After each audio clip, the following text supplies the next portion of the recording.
Hello Bandits.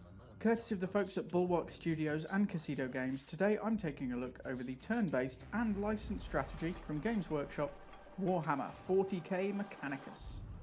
As a big fan of 40k, this is another one I've been waiting not quite so patiently for, as while the PC version launched back in 2018, it's only recently launched for Xbox One, PS4 and surprisingly also Nintendo Switch.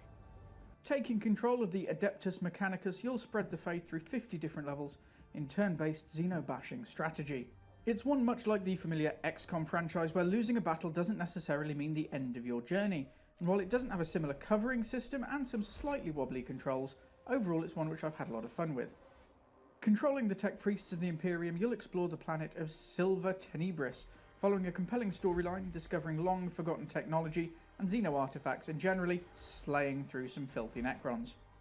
The system uses movement as well as cognition points, which you can gain in various ways, as well as randomised chambers with the dungeon crawling movement between battles. Warhammer 40,000 Mechanicus is rated by PEGI at 12 and above, and by the ESRB as T14. Within battles there is violence in the form of both melee and ranged combat, but when vanquished, foes tend to vanish in flashes of digital wonder. That does mean that there's not much in the way of blood and gore, however with the themes throughout the story, as well as difficulty levels, it's still one I'll not be passing down to the micro bandits myself. It's definitely not the worst title, and certainly for younger teens this one might be suitable. And with that stacked up, onto the rundown. Visuals fair. There are some really nice visual elements here, especially through the cutscenes. There's also a good range of motion on the camera, however this can be fiddly and the focus effects often seem to blur things out which you're trying to focus on. Audio good.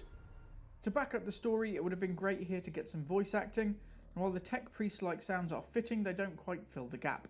Sound effects and music throughout the title are well worked, and I don't have too much to grumble about. Narrative great. Backed by the supreme lore of the Warhammer franchise, this was always going to be a strong element. There's a good story to be found here which will of course be better appreciated by fans of the franchise. Replay good. It is a single player title, but with randomised dungeon elements and a good selection of different missions, and a lot of them, there's a lot here to get your teeth stuck into. Overall, the Pixel Bandits heresy level for Warhammer 40k Mechanicus is that you'll likely find it enjoyable. This is a title which does have its flaws. The control system feels a little off using a controller, and I've found myself missing my initial targets when selecting movement squares more often than not. While I can recognise it wouldn't really fit with the franchise, I'd also like to see this pulled into line with other titles by adding cover elements and similar. Overall though, as a tactical strategy, this one is pretty good.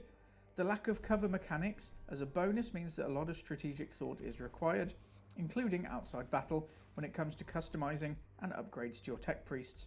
There is enough about Mechanicus to make it different from others in the genre, and while I can't say that it's a perfect title, it's definitely one which I think fans of the franchise will enjoy. And that's all I've got for you today. Don't forget to join the conversation over on Facebook and Twitter, and let me know your thoughts on this one as well. As ever, more reviews, streams and absolute nonsense coming your way very soon, so don't wander too far.